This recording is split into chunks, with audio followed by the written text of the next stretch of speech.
Hello everyone, how was your week? Mine was great. In this video, we will talk about transfer market, some of the Premier League matches that will happen in this week, and at the end, we will talk about Arsenal versus Leeds. Before I start my video, please do hit the like button and subscribe my channel. It helps a lot. So let's start. This is one of the craziest transfer market we are seeing right now. Like you cannot predict 100% what's going to happen next. For example, as it to Arsenal, a crazy story. Similarly, uh, Isak to Liverpool is still ongoing, but you are hearing when they sign Ekitike that they will not go for Isak. Either they will sign Ekitike or Isak. But now we are seeing they are going for both, and they are ready to place a record bid for Isak. And we have seen already that they bid like more than £100, 100 million for Words as well. So this is one of the craziest window. United is going for a new goalkeeper.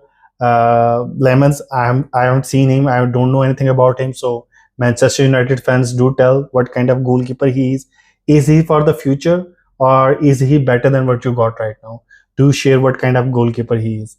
And then we are saying that Tottenham is going for Semenyo, and that deal is linked with Rodrigo. Rodrigo didn't got any minute in the first Premier League, in the first La Liga match for Real Madrid. Do you think he will leave Real Madrid or not? If he leaves, where he will end up? Like Liverpool, Arsenal, or Man City? As we are hearing, if Liverpool didn't get Isak, they will go for Rodrigo.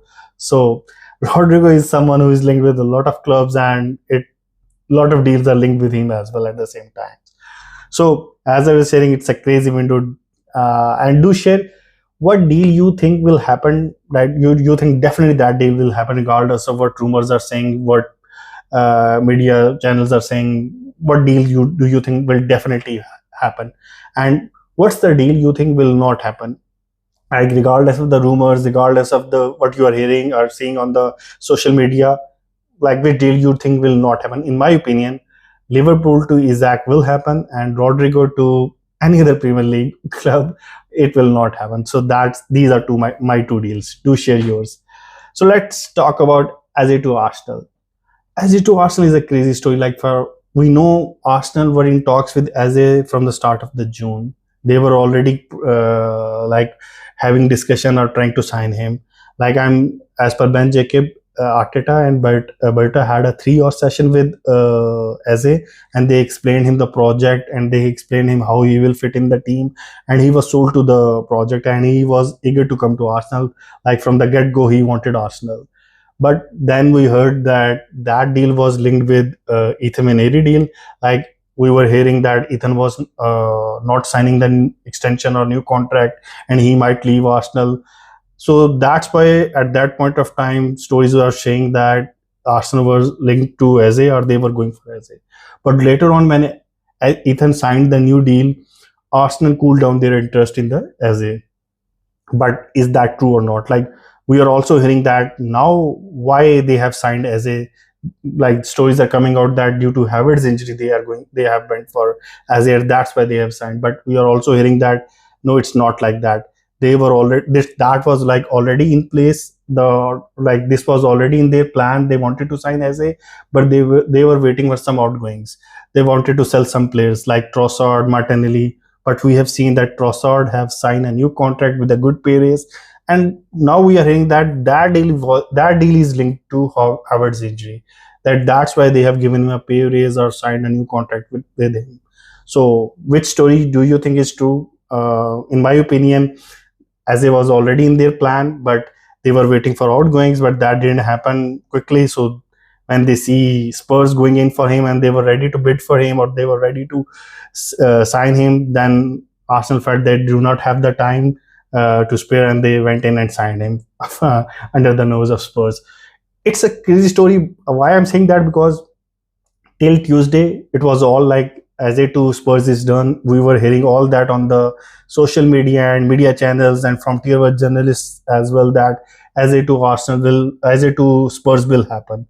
But we now are hearing that Ben Jacob told that Spurs delayed their, like he was not expected to play against Chelsea if Spurs had placed their bid, or they have went in or paid the money. But I don't know for what reason they delayed that. And then as they played against Chelsea, and then later on, Crystal Palace delayed that deal when Spurs went in because they wanted to sign a replacement. But we are hearing that they delayed it because they were hearing Arsenal is also coming in for him. And then on Wednesday, it was all Arsenal. When Arsenal went in for him, and as you know, they have already explained him the project. They have already done the legwork as it was like eager to come to Arsenal, and you know that it's his boyhood club.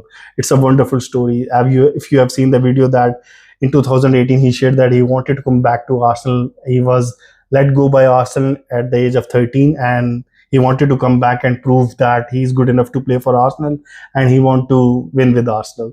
And finally, his dream is coming true. So I'm so happy for him. It's a wonderful story. So for me, let's see if Arsenal revealed him against Leeds or not, because Emirates will be buzzing with this signing. So I'm so happy for Eze and Arsenal as well, because I'm an Arsenal fan. So that's all about Eze. Let's talk about some of the matches which will happen or have happened this weekend or this week. Chelsea, they were not like Palmer was saying on in his tweet that it's not a sprint, it's a marathon, and they have shown that they are serious about their business. They convincingly win against West Ham, and their new player Esteva was man of the match, and they got his first assist as well. Joe Pedro got his first Premier League goal as a Chelsea player as well. So their team is looking really good. Let's see how they play against a top side or against a top opponent or a top six team. I'm sure they will do well, but I still have some reservations against Chelsea because of their defense line, but they are looking good. Another match, Fulham versus Manchester United, is on Fulham's home ground, but Manchester United are favorite to win, in my opinion. The way they played against Arsenal, the quality they showed, their new players were looking great. And as I'm saying a lot of time, that United will surprise people in this season, because people are not expecting them to do well. But this is not old Man United. This new United with these new signings, they are looking great, and they will be a threat for a lot of teams. So do watch out for Manchester United. Then we will talk about Manchester City versus Tottenham. Also, we know that Manchester City is sort of a bogey team for Tottenham. Tottenham most of the time wins against them. I don't know why, but somehow Man City do not play well against Tottenham. So this time around, will it be different? Or do you think Manchester City, as they started really well, they will do well with their new signings as well, because their new signings looks great as well. Talking about the scoreline, I will think Manchester United will beat Fulham 2-1, and Manchester City will beat Tottenham 3-1. So that's my scoreline for these matches. Do share, and do share who you think will win, and what will be the scoreline for these two matches. Finally, let's talk about Arsenal versus Leeds. This match is very important for Arsenal from different angles or different prospects. Like, we really want Gyökeres to score in this match, because to break his duck, to boost his confidence, because it will not only boost his confidence, but it will also affect the team as well in a positive way. So it's very important that Gyökeres start firing in this match, start scoring in this match. Alongside that, what you think? What changes you will made in the Arsenal team for this match, as in terms of if you compare the performance of Arsenal in the last match? For me, I will go like on the right back. I think Ben White is injured. If he is injured, then I will start with Timber.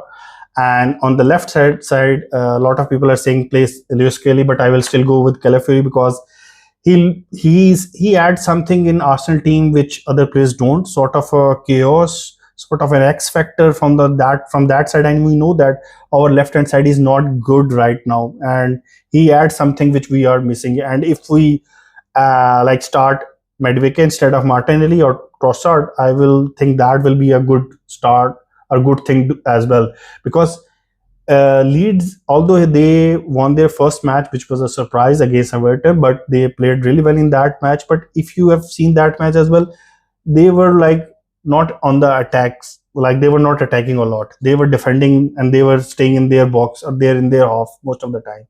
So they will do the same for Arsenal, against Arsenal as well. So in order to break that low block or create chances against that low block, I believe that Madueke will be a key player or will be a good addition in this team alongside that Gyökeres and Saka. So I'm very hopeful that in this match Arsenal will win convincingly. Gyökeres will score and Arsenal will win 3-0 to Arsenal. So that's my score line for this match. Do share your score predictions apart from any other match as well if you want to. So that's all from my side. Thank you so much for watching. See you in the next video. Take care. Bye bye.